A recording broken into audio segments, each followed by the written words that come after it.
Assalomu alaykum qadrli yurtdoshlar, hurmatli mehmonlar, ko'rsatuvimizning doimiy ekspertlari. Bugungi mavzuyimiz O'zbekistonning Markaziy Osiyodagi tashqi siyosat natijalari.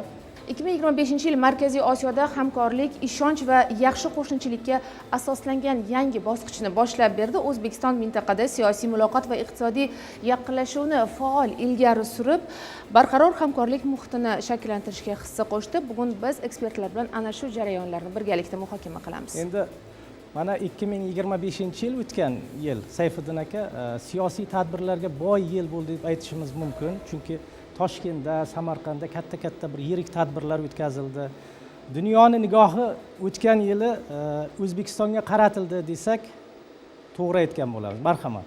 Barhaqiqat siz aytganingizdek, butun dunyodagi bir dolzarb muammolarni, ayniqsa mintaqamizda mos bo'lgan muammolarni yechish tajribasi, mintaqamizda paydo bo'lgan o'sha bir yaxshi qo'shnichilik kayfiyati, o'ziga xos muloqotlari bilan butun dunyoni e'tiborini qaratdi va o'z navbatida butun dunyoda hozir bizni mana shu davlatimiz rahbari tomonidan keyingi yilda amalga oshirgan shu yo'nalishdagi ishlar, ayniqsa 25-yildagi bo'lgan jarayonlarga, hodisalarning natijasiga qarab o'z nigohini qaratyapti. Bunga sabab bor. Birinchidan aytish kerakki, buni mohiyatiga yetish uchun solishtirishimiz kerak.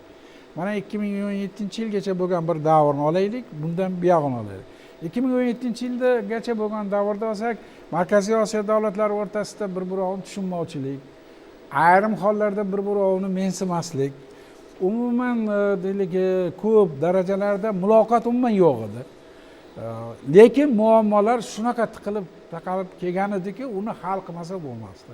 Mana 2017-yildan keyin davlatimiz rahbari mana shu o'ziga xos bir yangicha bir siyosat, ayniqsa Markaziy Osiyoga nisbatan, chunki Markaziy Osiyoda to'planib qolgan muammolarni yechmasak, bizni deylik nafaqat O'zbekistonda, mintaqaga va atrofdagilarga juda qiyin ahvol bo'lishini keng jamoatchilik oldiga o'rtaga tashladi.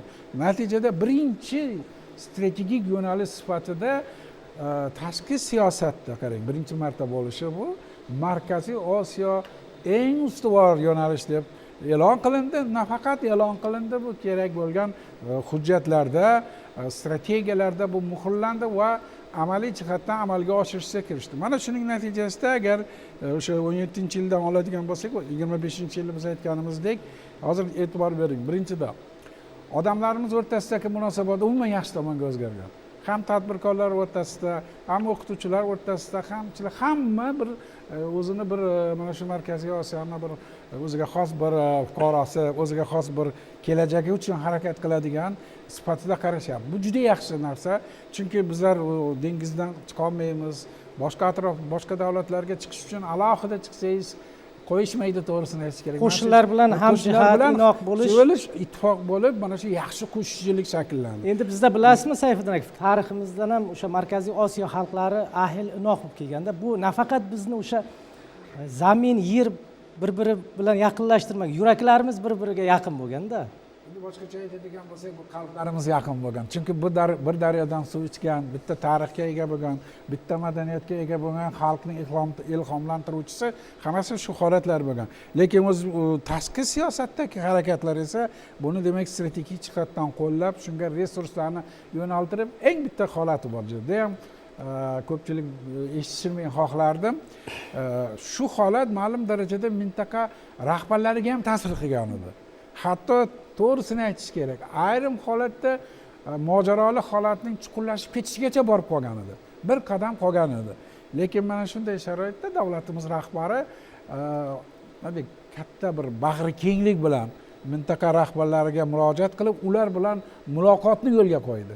Bu esa boshqa juda ko'p mavjud bo'lgan muammolarni ochish kaliti bo'ldi. Siz aytgandek, haqiqatdan ham o'sha tinchlik bor joyda, xotirjamlik bor joyda o'sha savdo deymizmi, qaysi yo'nal, madaniy ma'rifiy deymizmi, hamma yo'nalishlarda munosabatlarni mustahkamlash mumkin-da.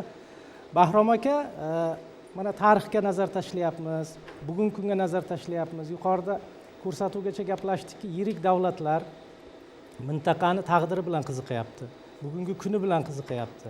Buni sabablari borda, to'g'rimi? Marhamat.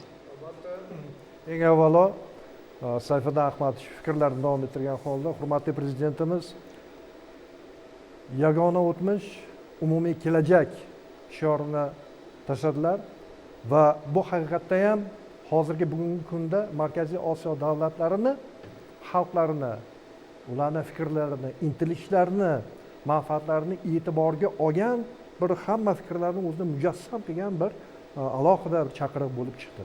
Endi davrning o'zi shu narsani to'g'ri ekanligini isbotlayapti. Mana hozirgi vaqtda ko'rib turibmiz, dunyodagi global o'yinchilar o'rtasidagi o'zaro ishonch darajasini pasayib ketganligi, munosabatlardagi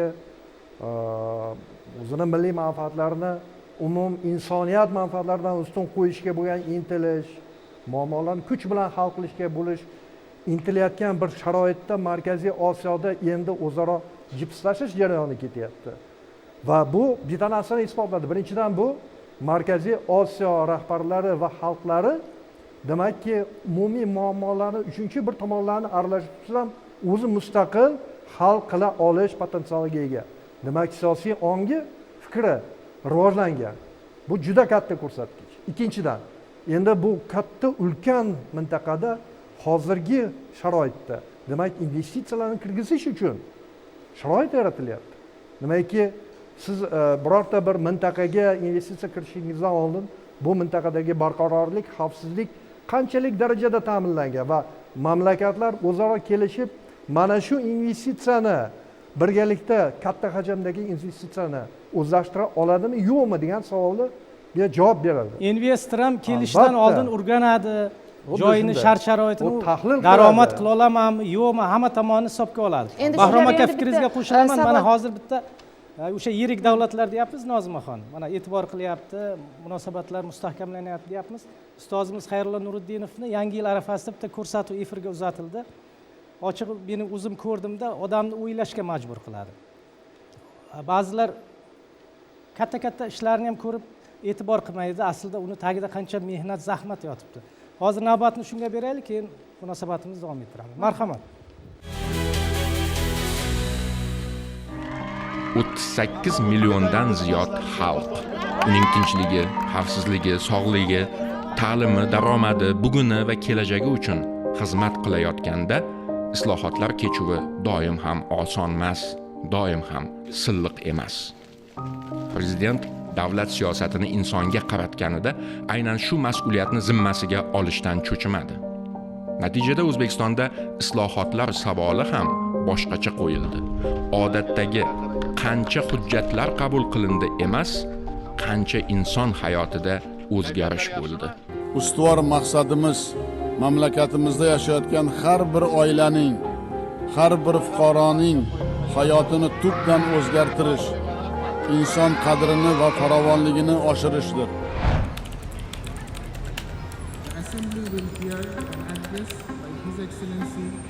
Bundan 8 yil muqaddam biz ushbu yuksak minbardan turib Markaziy Osiyoni tinchlik, yaxshi qo'shnichilik, sheriklik makoniga aylantirishga qat'iy qaror qilganimizni e'lon qilgan edik. Bugun chuqur mamnuniyat bilan ta'kidlash mumkinki, biz bu strategik maqsadga erishdik. Yopiq chegaralar, hal etilmagan bahs va nizolar davri tarixda qoldi.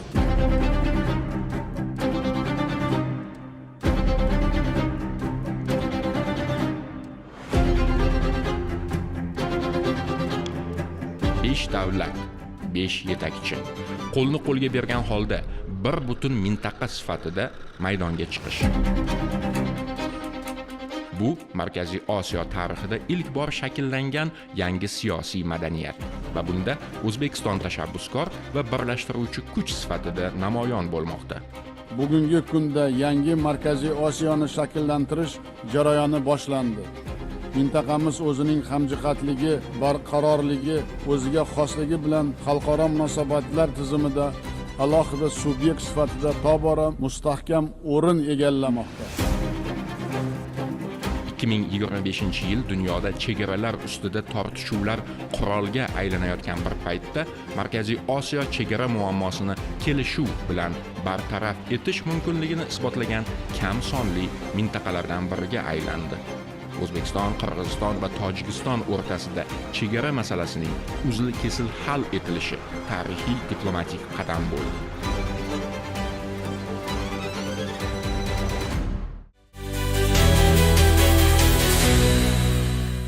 aka, mana iqtisodda ham siyosatda ham prognoz degan tushuncha bor.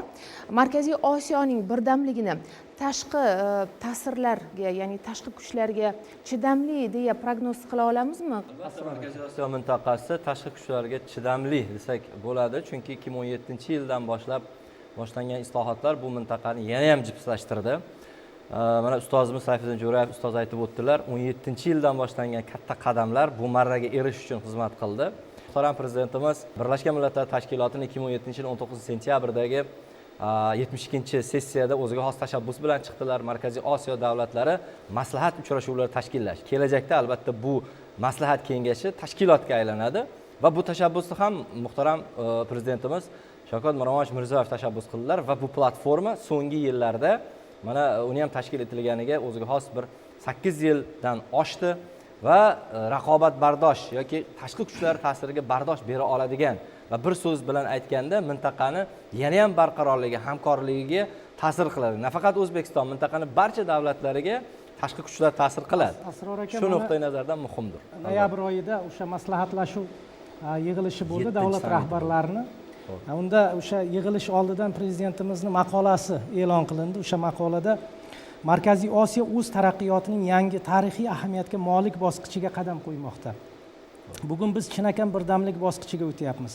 Bizning mintaqamizda uzoq yillar davomida ilk bor birgalikda oldinga qarab borishimiz uchun poydevor bo'lib xizmat qilayotgan o'zaro ishonch, yaxshi qo'shnichilik va hurmat muhiti shakllanmoqda. Mana yuqoridagi lavhada ham e'tibor bersak, Nozimaxon 5 davlat, 5 yetakchi deyilyapti-da. Qarang, o'sha hamjihatlik qancha sohalarni o'sha muvofiqlashishiga, qancha sohalarning yanada rivojlanishiga xizmat qilyapti-da.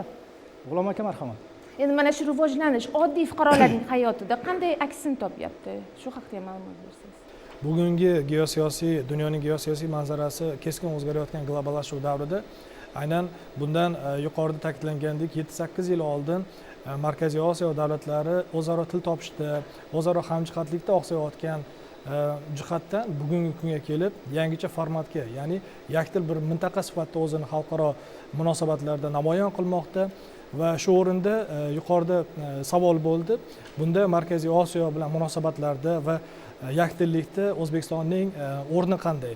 Haqiqatda bu jarayonda O'zbekiston bir tashabbuskor lider mamlakat sifatida bugun dunyo xalqaro ekspertlar sifatida ekspertlar tomonidan ham ta'kidlanmoqda. Sababi bu birdamlik va hamjihatlikni bir zamiri bu O'zbekistonda ichki siyosatda ham mustahkam qaror topganligi bilan ham izohlash mumkin. Negaki aynan bugun sir emaski, mamlakatimizda 130 dan ortiq millat elat vakillari tinch hamjihatlikda yashab istiqomat qilib kelmoqda. Ularning har biriga urf-odatlarni rivojlantirish, demak tajriba bor saqlash borasida hamda kelgusi avlodga yetkazish borasida keng imkoniyatlar yaratilgan. Ozod aka, mana siz bilan ko'rsatuvgacha gaplashganimizda o'sha milliy madaniy markazlarning faoliyati, o'sha boshqa millat vakillari uchun yaratilgan shart-sharoitlar haqida ikkita lavhalarimiz bor. Imkoni bo'lsa shunga navbatni bersak, keyin fikringizni davom ettirasiz. Marhamat. O'zbekistonda 813 mingdan ortiq qozoq millatiga mansub O'zbekiston fuqarolari yashaydi.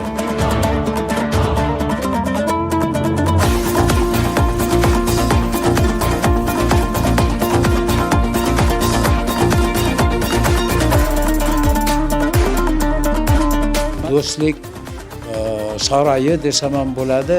Mana shu yerda 22 ta millatlarga shunday shart-sharoit yaratib beryaptiki, mana shu joydan O'zbekistonda bag'ri kengligi, do'stligini, shu qadriyatlarini saqlab qolganligini men o'ylayman, mana o'zinglar ko'rib turgan pavilyonda.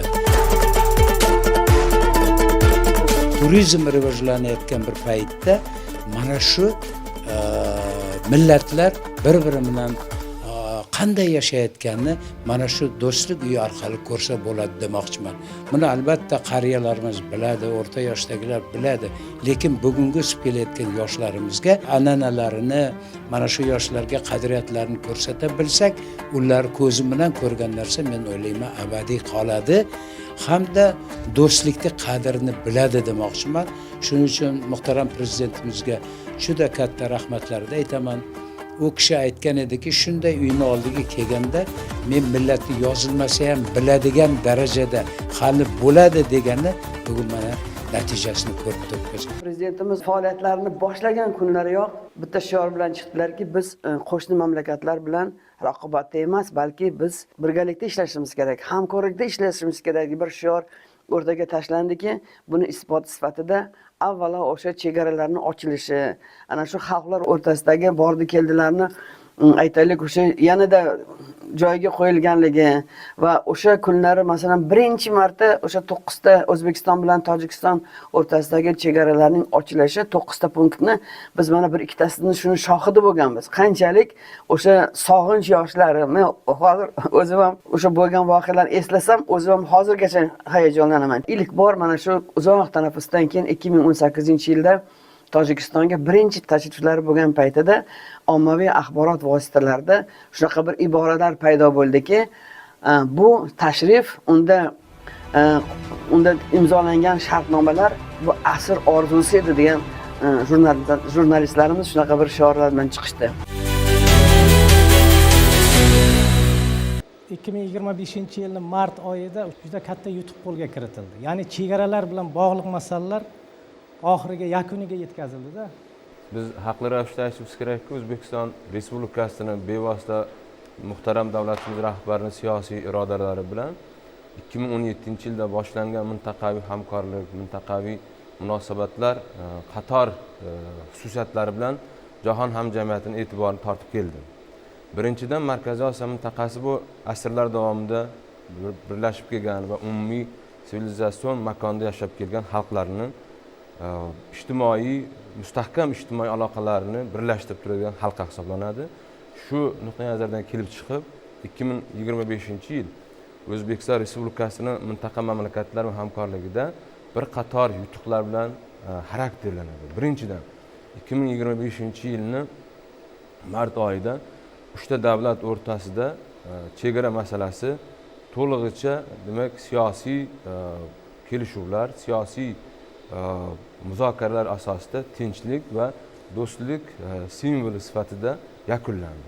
Ikkinchidan, 2025-yilda O'zbekiston Respublikasi Prezidenti tashabbusi bilan ilgari surilgan Markaziy Osiyoda xavfsizlik va barqarorlik ta'minlash konsepsiyasi mintaqa mamlakatlari, davlat va hukumat vakillari demak muhokamasiga taqdim etildi.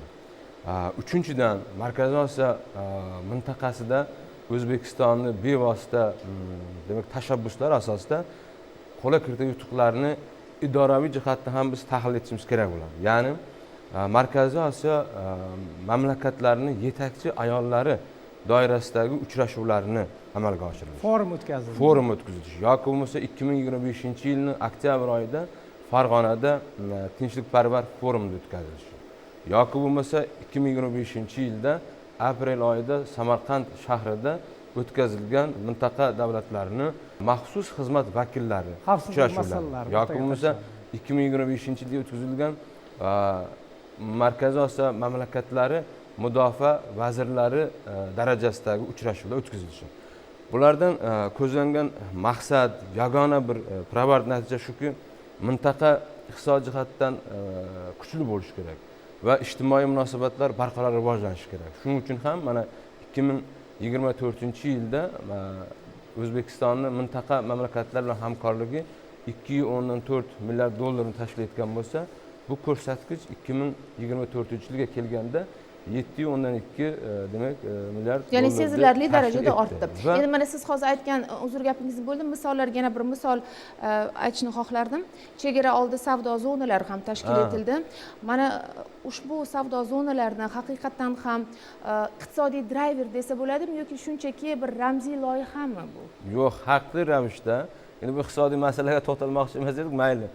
Chunki O'zbekistonning Markaziy Osiyo mamlakatlari hamkorligida ikkita bir jihatga alohida e'tibor berishimiz kerak. Birinchisi, yuqorida aytganimizdek, bu mintaqa mamlakatlarining umumiy sivilizatsiya, qadriyat, til, din an'ana bog'lab turadi. Ikkinchidan, iqtisodiy masalada O'zbekiston bilan o'zbek, qirg'iz, o'zbek, tojik, o'zbek, qozoq savdo majmualari shakllantirilishi va 2025-yilda mana noyabr oyida O'zbekiston va Turkmaniston davlati o'rtasidagi Toshhovuz savdo zonasini aytib o'tish mumkin. Bu ikki mamlakat tadbirkorlari o'rtasidagi iqtisodiy hamkorlikni rivojlantiradi va qo'shma investitsiya loyihalarini jam etuvchi, ya'ni jamlovchi ulkan bir hubga aylanishi kerak bo'ladi. Endi mana siz aytganingizdek, haqiqatdan ham iqtisodiy ko'rsatkichlarga e'tibor qaratadigan bo'lsak, o'sish kuzatilyapti-da.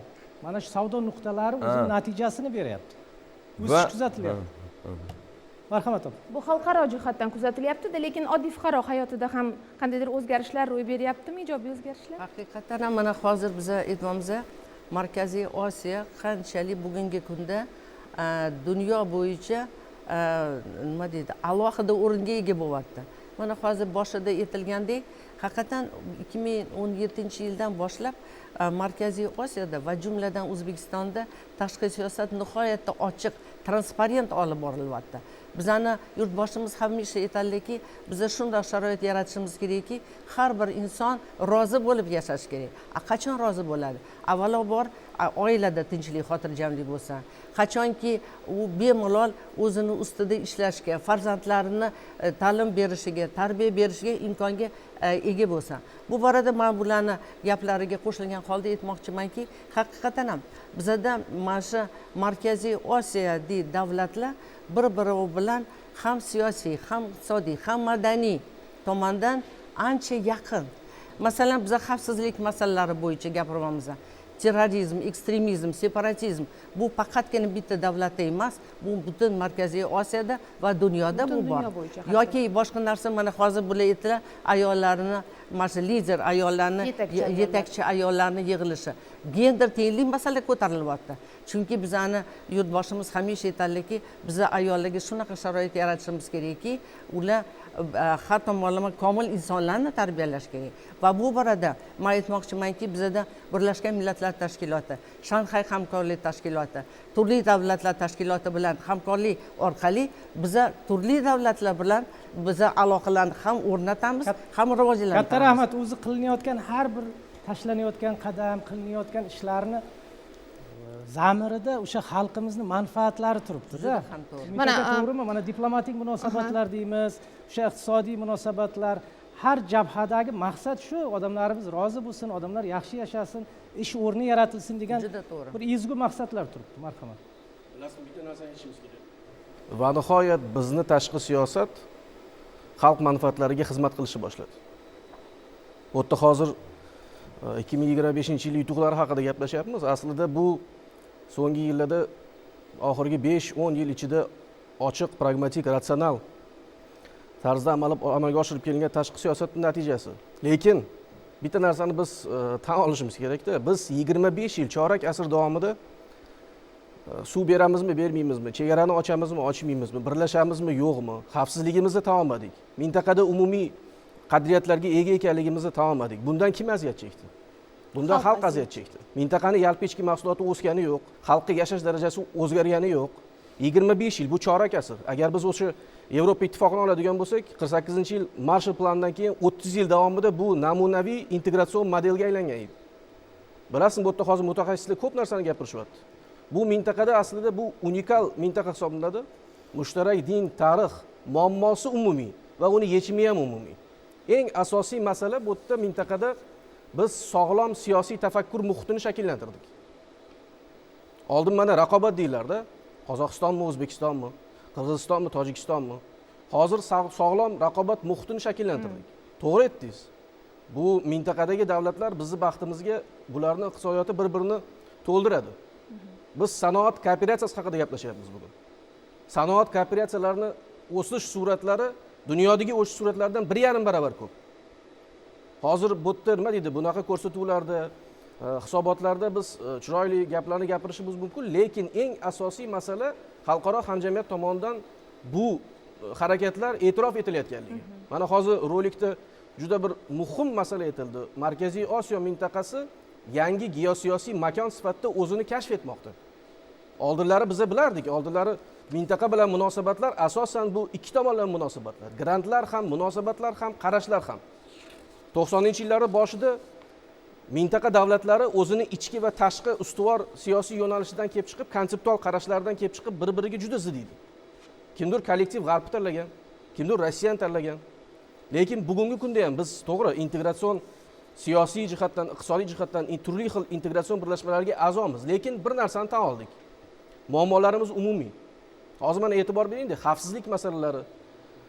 Prezidentni dekabr oyidagi murojaatnomasida bitta katta masala ko'tarildi. Ya'ni mintaqada chegara masalalari uzil-kesil hal qilindi deyildi. Men o'zim Yaponiyada 15 yil davomida ishlab faoliyat ko'rsatganman. 70 yildan beri Kuril orolida chegara muammosi hal etilayotgani yo'q. Bu natijani e'lon qilish oson. Yalpi ichki mahsulot haqida gapirishyapmiz. Mintaqani umumiy yalpi ichki mahsuloti 520 milliard. Umid aka haqiqatdan ham to'g'ri fikrlarni aytyapsiz, lekin dunyo qalqib turibdi-da. Geosiyosiy keskinlik o'sib boryapti. Ziddiyatlar ortib boryapti. Lekin mana shunday shart-sharoitda mana o'sha mart oyida 2025-yil siz aytyapsiz, to'g'ri, natijalarini ko'ryapmiz. Abadiy do'stlik deklaratsiyasi qabul qilindi Nishonboy aka, to'g'rimi? Mana chegaralarni o'sha uzil-kesil oxiriga yetganlik munosabati bilan. 25-yilda juda muhim voqealar bo'ldi. Birinchidan abadiy do'stlik deklaratsiyasi O'zbekiston, Qirg'iziston va Tojikiston o'rtasida imzolandi. Bu 3 ta mamlakatning chegaralari kesishgan nuqtasi. Bundan tashqari o'tgan yil 25-yilning 13-martida ham bir muhim voqea bo'lib o'tgandi.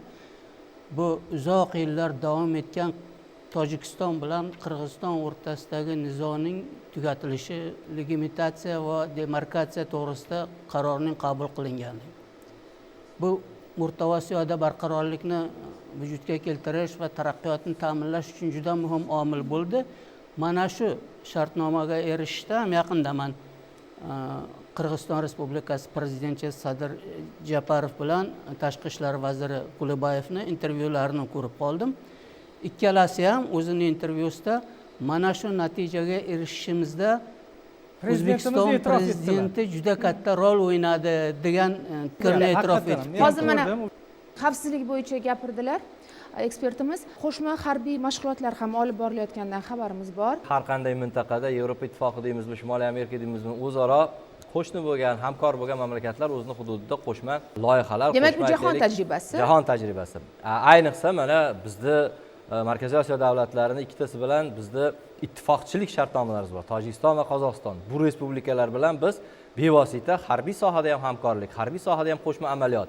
Chunki o'tgan davr mobaynida shu aniq bo'ldiki, chegaralararo xavfsizlikda mintaqaviy xavfsizlikka tahdid soladigan ekstremizm, terrorizm balolari Bishkekda ham sodir bo'lgan, Qozog'iston ayrim hududlarida, O'zbekistonda mana o'tgan davrda bu ekstrem terrorizmga hamkorlikda qarshi kurashishda bevosita mana shu qo'shma loyihalar, qo'shma hamkorliklar agar vaziyat tug'ilib qolsa, qanday harakatlanadi, qanday bir-birini tushunadi degan ma'noda albatta bular muhim hisoblanadi. Va shu ma'noda mana 2025-yil aprel oyida Samarqand viloyati Kattaqo'rg'on hududida katta poligonda Markaziy Osiyo davlatlari Qozog'iston, O'zbekiston, Tojikiston, Qirg'iziston harbiylarining qo'shma hamkorligi va o'zaro demak o'sha amaliyot bo'ldi. Umuman olganda bu jarayonlarga tayyor bo'lish kerak va mintaqani barcha davlati mana shunaqa xatti-harakatlari albatta qo'llab-quvvatlaydi. Endi haqiqatan mana tarixga qaraymizmi, bugungi kundagi o'sha siyosiy vaziyatga qaraymizmi, Nozimaxon fitna qiladigan, o'sha tinchlikni, hamjihatlikni, inoqlikni ko'ra olmaydigan kuchlar doim topiladi-da, Sayfiddin aka, to'g'rimi? Hali hech kim manfaat degan tushunchani, manfaat uchun kurashish, manfaatni ta'minlash uchun o'ziga xos harakatlar olib borishni yo'q qilgani yo'q. Bu yo'q bo'lmaydi ham. Demak, biz qanchalik mana mintaqa birlashib o'zini oldiga qo'ygan muammolarni yechib yangi qadamga borayotgan ekan, shunchalik parallel, proporsional buni ko'rolmaydigan, bundan o'zini yo'lida foydalanadigan kuchlar paydo bo'ladi. Bu tabiiy hol deb qarash kerak. Bu kuch beradi, o'sha rivojlanishga turtki beradi. Shuning uchun bu to'g'ri. Shu yerda yana bir savol berdingiz, hali men o'shanga ham aytib ketay. Hozir hamma o'ylasa kerak, ertangi nima bo'ladi? Chunki hamma ko'rib turibdi-da, televizordan, ijtimoiy tarmoqlardan, qayerlardadir urushlar bo'lyapti. Qaysidir katta bir davlatlar kichkina davlatlarni qo'shib olyapti, so'rab ham o'tirmasdan. Shunaqa bayonotlar beryapti. Bizga ham yetib keladimi degan tushunchalar bor. Birinchidan mana shularga ham javob bo'ladi. Qudratingiz bo'lsa, ayniqsa harbiy qudratingiz kuchli bo'lsa, siz uni vaqti bilan namoyish etib tursangiz, birinchidan xalqingizda ishonch paydo bo'ladi. Ikkinchidan ko'z olaytirayotganlar ham qaraydi, hisoblashish kerak deb. Mana bu ham birinchi o'sha bizda tashqi kuchlarga chiday olishimizni ko'rsatadi. Ayniqsa birgalikda o'tkazilishi buni.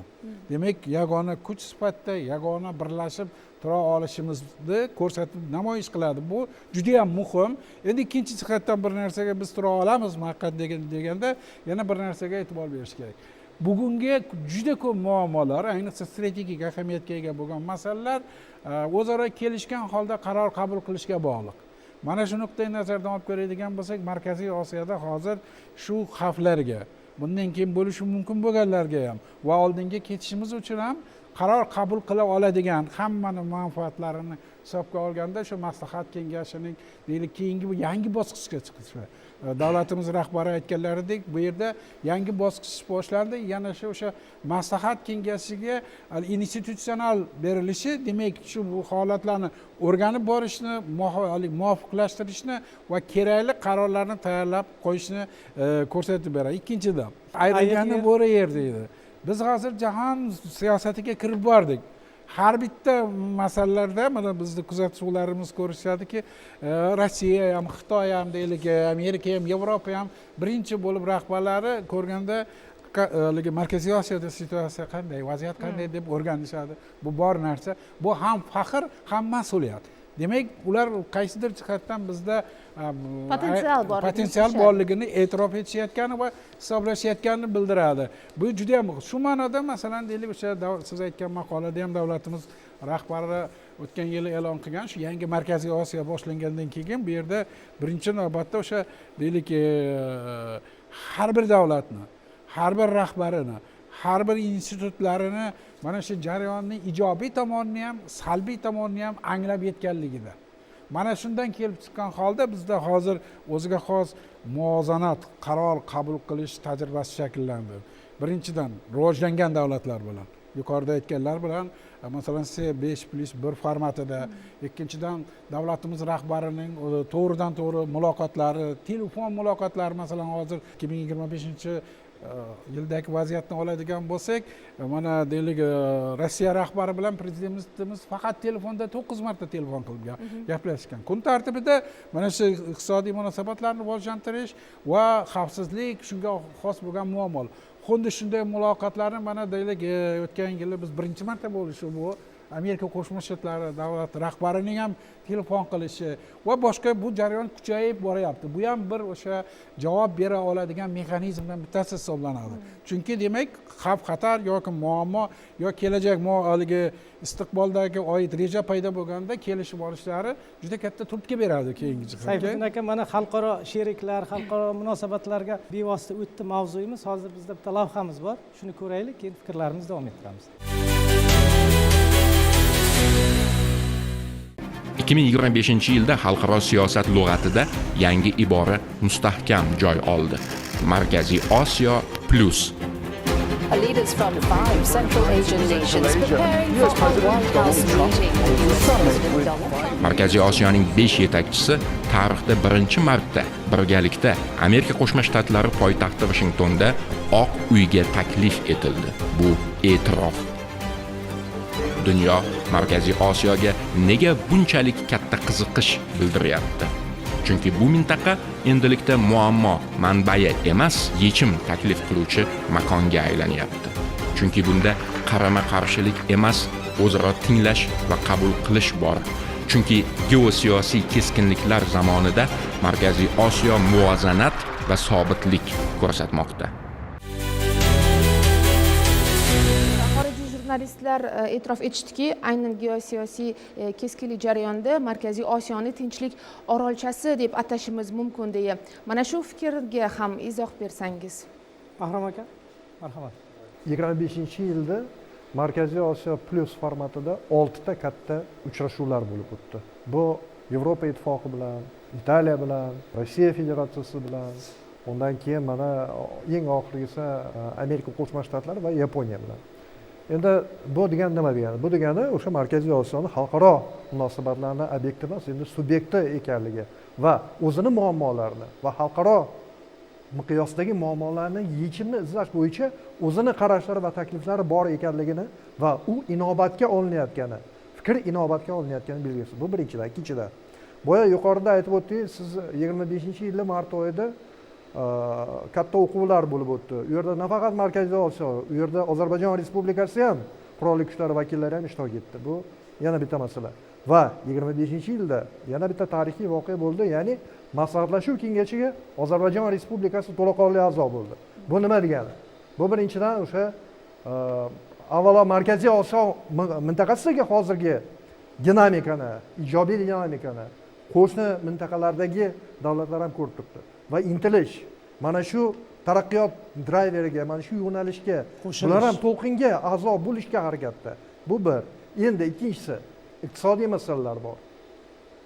Hozirgi kunda 500 milliard dollardan ortiq VPimiz bo'ldi. Yalpi mahsulot ishlab chiqarish. Lekin 2030-yilga borib 1 trillion dollarga yetishi prognoz qilinyapti. 1 trillion dollarlik bozor shakllanyapti degani. Bu degani Markaziy Osiyoda o'sib kelayotgan yangi ish kuchlari aholimiz 60% 30 yoshgacha bo'lgan yoshlarni tashkil qiladi. Bu katta bozor, ham mehnat bozori, ham intellektual, ya'ni boya inson resurslariga sarflanayotgan mablag'larni ham izchillik bilan oshib borayotgani. Ayniqsa O'zbekistonda biz buni kuzatyapmiz.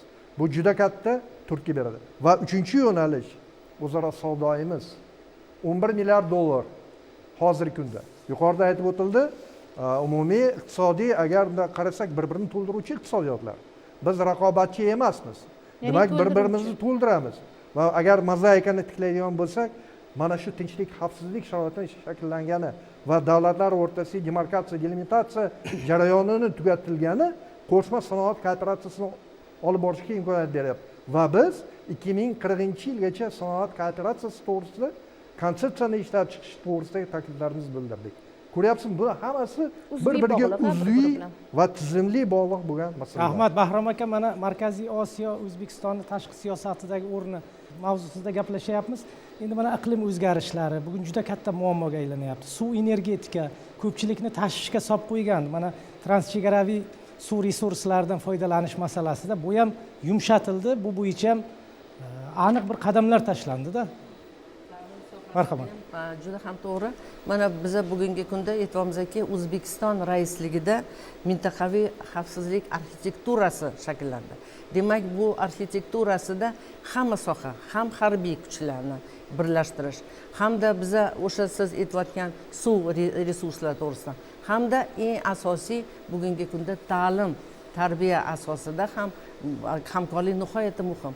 Bu borada aytishimiz kerakki, O'zbekistonda ilk bor parlamentlararo yig'ilish, UNESCO'ni katta anjumani aynan O'zbekistonda birinchi marta dunyo bo'yicha Parijdan tashqari, Samarqandda Parijdan tashqari bo'lgan.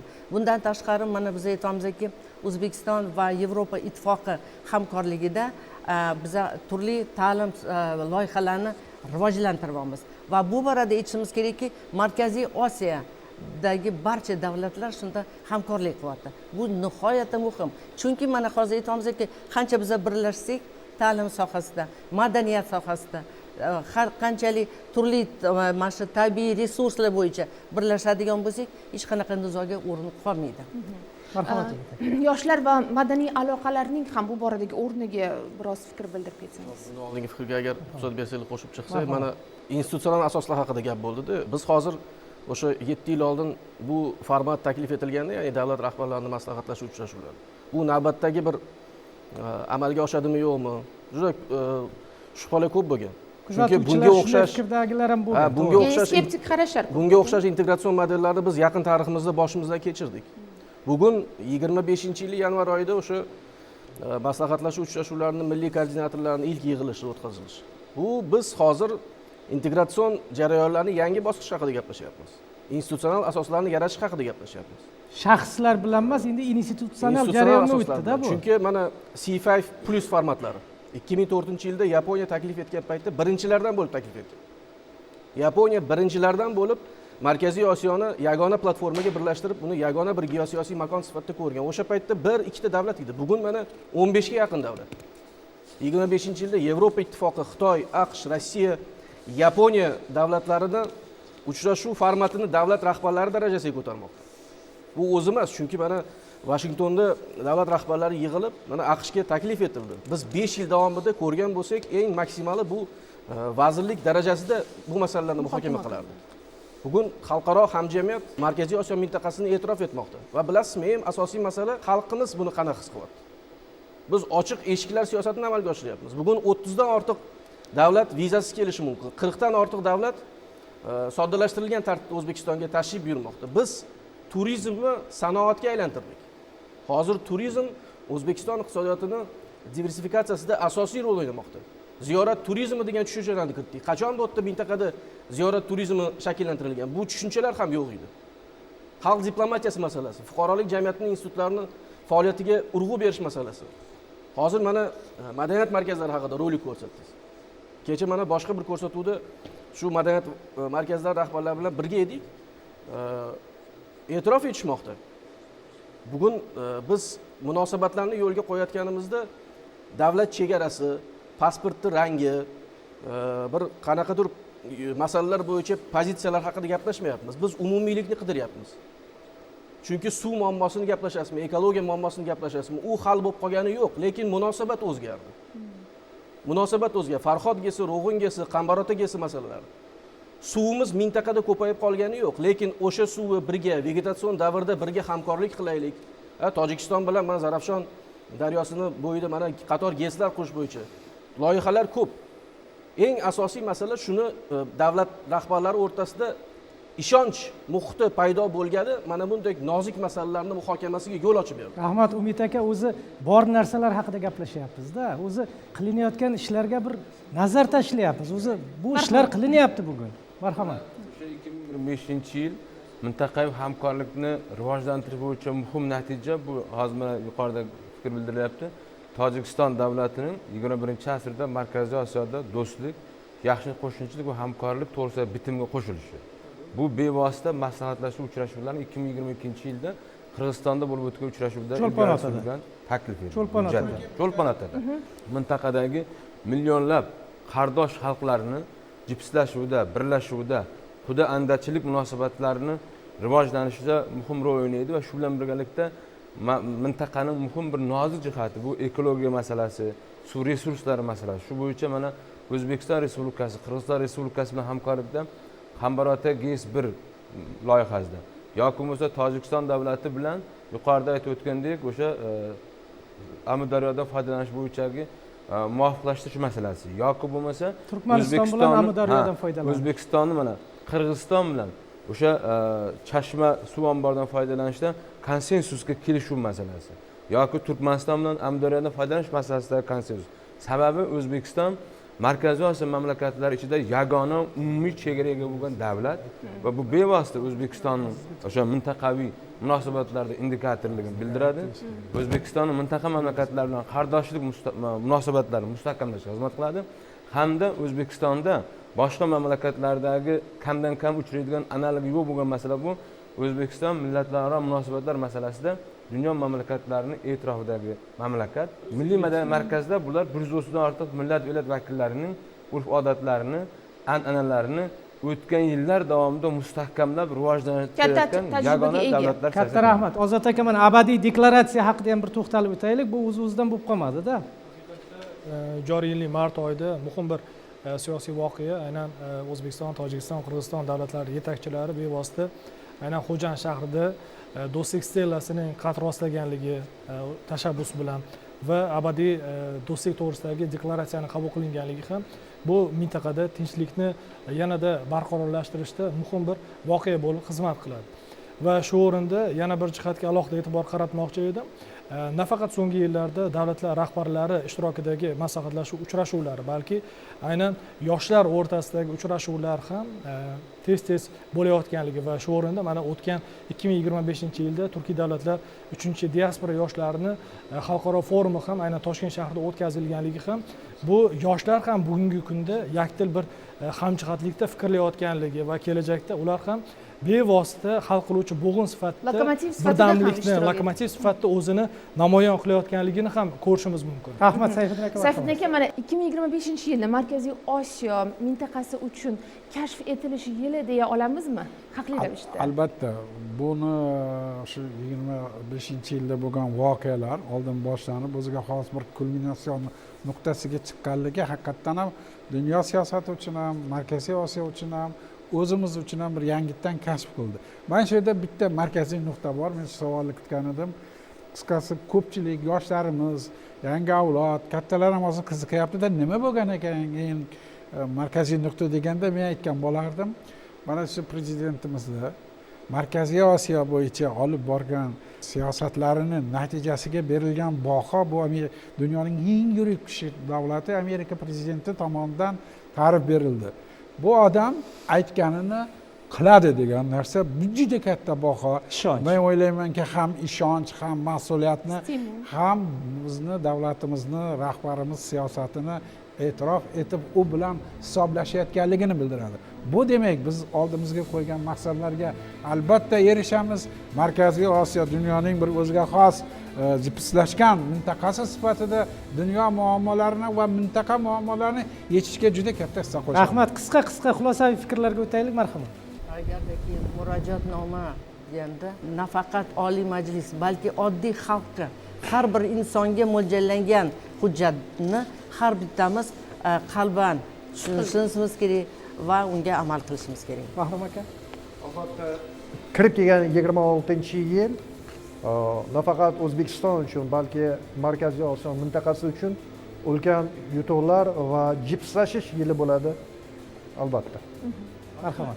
So'nggi yillarda namoyon bo'layotgan Markaziy Osiyo ruhi degan ibora bundan keyin ham Markaziy Osiyo davlatlari rahbarlarining o'zaro hamjihatlikda o'tkaziladigan uchrashuvlari bu kelajakda bu mamlakat o'zi renesanslar bunyod etadigan mintaqa sifatida namoyon bo'lgan va bu hamkorlik, o'zaro hamjihatlik mamlakatlarni o'zaro 3-renessans tomon ildamlashi shubhasiz. Rahmat, marhamat. Yangi Markaziy Osiyo ruhi bu bevosita yangi O'zbekiston tashqi siyosatining mintaqaviy hamkorligida yangicha ruh bilan, yangicha dinamika bilan shakllandi va rivojlanyapti. Shubhasiz ushbu rivojlanish, ushbu hamkorlik bevosita mintaqa xalqlarining umumiy birdamligiga xizmat qiladi. Shomboy aka, marhamat. Iqtisodchilarda shunday termin bor, miqyos samarasi deb qo'yadi. Ishlab chiqarish hajmi oshgan sari mahsulotning tannarxi pasayib, raqobatbardoshligi oshaveradi. O'rta Osiyo mamlakatlari iqtisodiyoti bir-biriga yaqinlashgan, savdo to'siqlari olib tashlangan sari ko'p firmalar, xorijiy investorlar o'sha miqyos samarasiga erishish maqsadida O'zbekistonga, boshqa mamlakatlarga, Markaziy Osiyoga investitsiya qo'ya boshlaydilar. Bu esa mamlakatimizlarning hammasining farovonligini oshishiga olib keladi. Rahmat. Rahmat. Aslida hamma ish endi boshlanadi. Biz o'sha erishilgan yutuqlardan qoniqish hissini emas, shu bugungi kundagi iqtisodiy o'sish sur'atlarimiz bo'ladimi, siyosiy hamkorligimizni tempini tushirmasligimiz kerak. Ya'ni barqaror o'sish sur'atlarini ta'minlab berishimiz kerak va fundamental masala tashqi siyosatimiz xalqimizni hayotida tobora yanada aniq maqsadlarga yo'naltirilgan holda o'zini aks etishini tilab qolamiz. Mintaqa albatta hamkorlik, do'stlik, bevosita hamjihatlik markazi bo'lib qoladi. So'zimni bevosita Birlashgan Millatlar Tashkiloti preventiv diplomatiya bo'yicha rahbari Kaxa Imanadziyani so'zlari bilan tugatgan bo'lardim. Ta'kidlayaptiki, Markaziy Osiyoda yuz berayotgan integratsion o'zgarishlar jahondagi platformalar shakllanishida kerak bo'lsa, mintaqaviy hamkorlikda o'ziga xos namunaga aylanmoqda va qolgan mintaqalar bundan o'ziga xos o'rnak olsa bo'ladi degan so'zlarni aytgan edi. Albatta bu keyingi yillarda ham davom etadi. Katta rahmat, mana ijodiy jamoamiz nomidan ko'rsatuvda ishtirok etganlaringiz uchun minnatdorlik bildiramiz. Tashqi siyosat deyapmiz-da. Mana shu davlatlar tashqi siyosatga qarab munosabatini, o'zini maqsad muddaosini to'g'rilaydi-da. Bugun demakki mana Bahrom aka siz aytdingiz, Ozarbayjonni qo'shilishi yoki boshqa davlatlarning yana intilishi bu to'g'ri yo'lda ekanligimizni ko'rsatib turibdi. O'zbekistonning 2025-yildagi siyosati mintaqada tinchlik va taraqqiyot uchun muhim asos bo'ldi. Endi eng muhimi bu hamkorlikni saqlab qolish va uni xalq hayotida to'liq aks etishga erishishdir. Qadrli yurtdoshlar, munosabat ko'rsatuvini keyingi sonda ko'rishguncha xayr, salomat bo'linglar.